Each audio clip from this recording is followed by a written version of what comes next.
The Los Angeles Chargers made a statement last night, and Justin Herbert made a statement himself, throwing for over 300 yards and 3 touchdowns, while also adding a little bit of rushing yards on the ground as well in the big time win over the Kansas City Chiefs, where the Chargers took them down in Brazil. The Chiefs didn't necessarily show their best product. Xavier Worthy was out in the game within 3 plays. Their secondary was absolutely destroyed all night long. Their pass rush was nowhere to be found.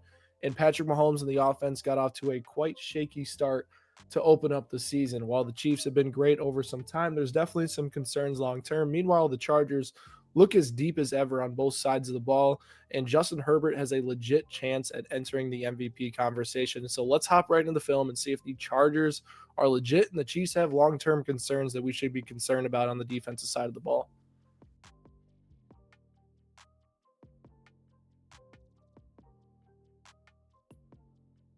What's going on, everybody? I'm Blitz Link, and today we are talking about Justin Herbert's MVP statement game over the Chiefs in Brazil.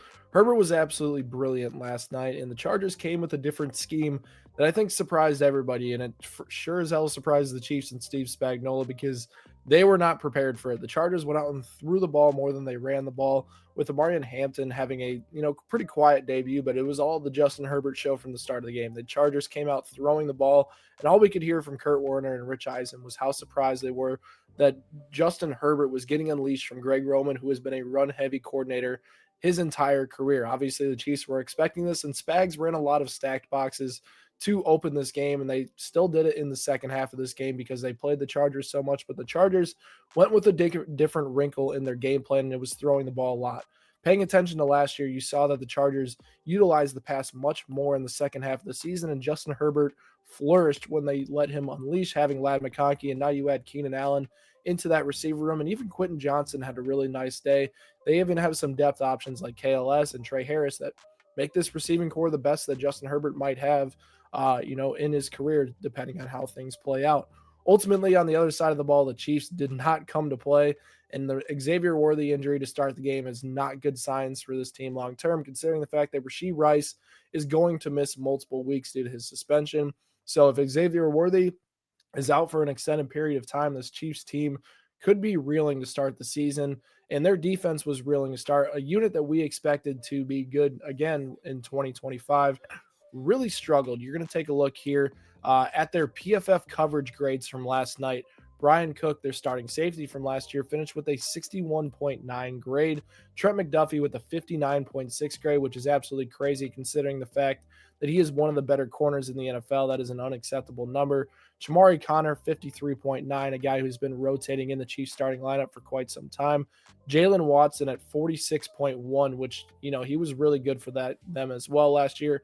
And then Jaden Hicks, their first year starting safety at 30.1, a player that many people were expecting to break out, really struggled last night in coverage and gave up the big touchdown that put the Chargers up 2 scores last night. The Chiefs secondary was not on their game, and it wasn't just them that struggled. Chris Jones gave up a big time responsibility at the end of the game that led to a big first down on 3rd and long. The offense and Patrick Mahomes started really slow in the first quarter that, gave the Chargers an early 10-point lead in this game. So there was a lot of stuff going on, but we can't talk about them without giving credit to the Chargers. So let's hop into the film room and see whether or not the Justin Herbert MVP talks are going to be heating up or the Chiefs secondary is just in a really bad spot entering the 2025 season. The Chargers set the tone early and knew the Chiefs were going to be ready to stop the run. You're going to see a simple slide concept utilized by the Chargers here where they're going to fake the run this way. Right, you see this all the time from a LaFleur, Shanahan type scheme. Quentin Johnston's going to sneak behind them, and they're going to run this play here, right? But the responsibility guy is Chamari Connor right here, who did not necessarily have a great game and was nowhere to be found on this play, and it kind of set the tone for how everything was going to go the rest of the game for the Chiefs. As you guys watch here, play action, Chamari Connor gets lost with his eyes at the quarterback. Quentin Johnston gets a massive game to open the game. Jalen Watson misses a tackle. It kind of set the tone for what the Chiefs were like responsibility-wise, right? Chamari Connor misses his responsibility here, has his eyes on Justin Herbert. Meanwhile, Quentin Johnston easily sneaks behind this, and this is a play where we saw them constantly, make over the past few seasons where this Chiefs defense was elite, is guys were just doing their jobs and picking up this and holding it to a 6-yard gain instead of a 33-yard game on the opening drive. Greg Roman really did have a great game plan last night. As you guys are going to see, another run concept here where you have 7 defenders for the Chiefs in the box. 1, 2, 3, 4, 5, 6, 7 right there. Right, the Chargers are going to fake a power play right here, and all that's going to happen is this tight end's going to sneak right behind Nick Bolton, who has him in coverage, and it's going to be a massive game because the Chiefs are expecting a run from one of the teams with the highest run rates in the NFL. Meanwhile, the Chargers were like, hey, we're going to ride with Justin Herbert there, and we are going to let our quarterback cook early on. As you guys can see, play action, Nick Bolton gets stuck, and it's going to be another massive game for the Chargers. And this is about as easy as it gets for Justin Herbert right there. Is a nice little play action fake. He has no pressure in his face. At this point, Nick Bolton is just trying to guess on run, lets the tight end sneak right behind him. Herbert's able to drop it in, and it's another massive game for the Chargers early in this one. And while the Chiefs' offense has basically done nothing to this point after the Xavier Worthy injury.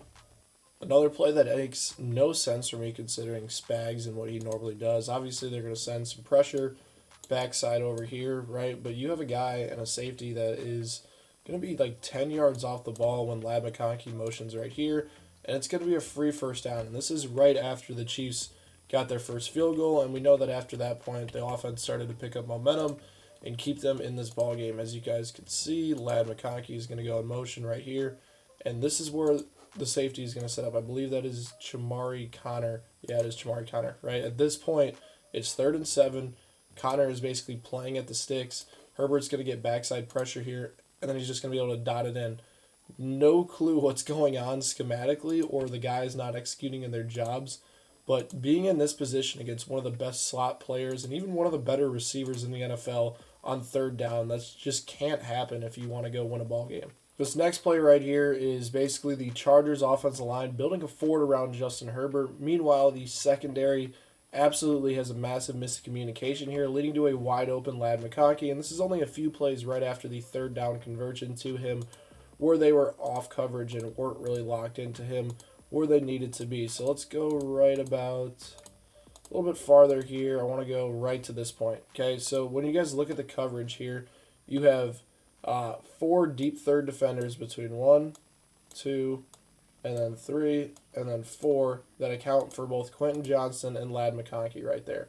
Their responsibilities, right, they need to pass these off, whether Quentin Johnston is going to go deep out there or Jalen Watson needs to follow him, right, if he has here, because Drew Tranquil will have flat responsibilities over here, right, but that does not happen, right? All these guys decide, Jalen Watson in particular decides, hey, let me pass this off, and as he crosses my face, right, and then Ladd McConkey is going to be able to sneak, and then you look at Justin Herbert back here in a clean pocket. Like, there was too many times that the Chargers had these good concepts, and this is a great play concept right here. You get a lot of, crossing and stuff like that helps gets DBs mixed up, but no pass rush mixed with the secondary that is just not on the same page tonight. This is what you get, constant big games to the Chargers' best player in key situations. The Chiefs' defense got a little bit of momentum coming out of halftime, and they started to show that momentum a lot of time on 2nd down. Spags was bringing his pressure, just like this play here where he had too many rushers for the offensive line and was able to get home as Drew Tranquil gets a sack on this play. And honestly, a lot of the times once the Chiefs start doing it, this is when their defense starts playing well. You can see way too many guys up here to be blocked. Drew Tranquil gets a stunt inside. He's going to be untouched. The secondary is manned up across the board. Herbert does not have enough time to get the ball out, and it looks like Brian Cook still gets beat to the outside pretty good there, right? And this typically sets an offense up, but you're going to see the next play what happens. So the very next play, it's 3rd and long, and 3rd and long is a very common thing the Chiefs got to in this game, and they just weren't able to capitalize. And we saw this in the second half of last year, that they just weren't able to get off the field on these downs. They rush 4 here, right, which I like. They don't put a ton of pressure on the corners, right? But here's what happens. It's soft coverage across the board, and Quentin Johnston is able to get in a favorable position to convert this, and it makes it a lot easier to convert on this play. I mean, having a coverage like this where Justin Herbert, let's go to about right here. Justin Herbert's got a clean pocket, right? Really smooth, and I like the in-breaking concept that Greg Roman runs here, and it gives his team a chance. But, I mean, if you're the Chiefs, man, I just don't understand how this has happened. Jaden Hicks is over here lost in the shuffle, right, expecting interior help, and there it is. Just a free and easy play, similar to what the Chargers had on 3rd down, which is good for the Chargers. Another big-time 3rd down here. The Chiefs need to get off the field and get the offense their ball back after they scored. Failed the 2-point, and it's a 3rd down here. You're going to watch Justin Herbert and Keenan Allen have it way too easy once again. Jalen Watson's going to come off the blitz right here. Keenan Allen's right there, and there's just nobody there on third down. And what's awesome about watching Justin Herbert in this game is that he just is not phased by the pressure in his face or, just not being uncomfortable in the pocket when he has too much time. And he did a great job of getting the ball out of his hands, understanding where the pressure was coming from, and then filling that gap. As you're going to see, Jalen's going to go right there, and Herbert's just going to look and fill that responsibility right away as soon as he's gone. And you're going to watch right there, eyes lock right into Keenan Allen, right? And then it's a easy completion for a first down. And Herbert was just so good at that last night. All right, the play that basically made this game a two-score game late, right? We're going to watch as you see Lad McConkey go in motion. Quentin Johnston just over the middle. A little bit of a Najee Harris hold right there on the backside.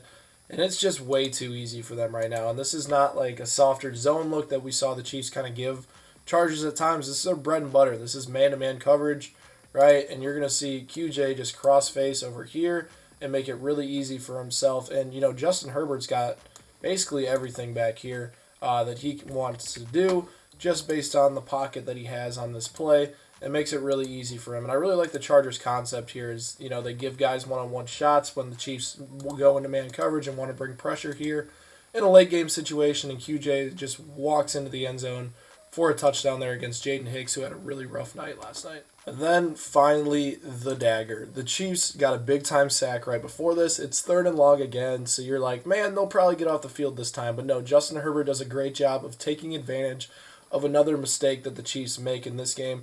They have 4 down linemen here, and obviously Chris Jones in this position tends to do this in big-time situations, is pick on the right tackle that's subbed in. Obviously the Rashawn Slater injury, you push Joe Alt to left tackle, and this is the guy he wants in a big-time situation. So Chris Jones is going to rush here, but what he does wrong is he goes inside when he has a stunt on the inside, right, and loses contain. Herbert has a wide-open rushing lane out there, and despite it being a long 3rd and 14, it's super easy to convert this, and Herbert sees it right away, so he has no hesitation. You watch Chris Jones beat him inside, but it doesn't matter because there's no help. It's man-to-man coverage. Herbert slides and gets the W, and it just sums up the Chiefs' night. Their best defensive player having a mental lapse on the final play, not doing his job, and Justin Herbert seals the deal with a perfectly read scramble to get his first win against the Chiefs in a couple years. After taking a look at the film from this game, I think 2 things are clear to me. The first thing is that the Chiefs secondary was not ready to go against the Chargers team, that they expected to run the ball a lot more, and their guys in that unit really struggled to match up with the Chargers players, and it just looked like their responsibilities were off the entire night. They just were not ready to go, and I think they'll be better going forward, but it's definitely something to monitor because this Chiefs secondary is young. There's some guys with experience, obviously, like you look at a guy like Trent McDuffie, who's an all-pro. I know he's going to be better, but the other guys on this team, like Jaden Hicks, Chamari Connor, are they going to be better? I'm not necessarily sure. So it's definitely something to monitor and could be a long-term concern for the Chiefs. Meanwhile, on the other side of things, I think Justin Herbert has a legit chance at being in this MVP conversation. I mean, the way he looked last night, the way the Chargers offensive line blocked, even without, Rashawn Slater at tackle, this deep wide receiver group, they have a really good running back combination. This offense can be really good. And if Greg Roman continues to air the ball out like he has been over the second half of 2024 and how he did last night against the Kansas City Chiefs, Justin Herbert has everything around him to go out and win an MVP this season. So it's incredibly excited. And this AFC West race is going to be absolutely crazy this year. We haven't even talked about the Broncos, who have improved so much this year as well. Same with the Raiders. The Chiefs are going to be in for an absolute dogfight, but there's no reason to panic. They still have 15 at quarterback, and when they get Rashee Rice back, I think this team will be at full strength to compete long term. What do you guys think? Let me know down in the comment section below. Is Justin Herbert an MVP candidate? And are you concerned about the Chiefs secondary long term? Make sure you hit that subscribe button for more Blitz Sports Media content, and I will catch you guys next time.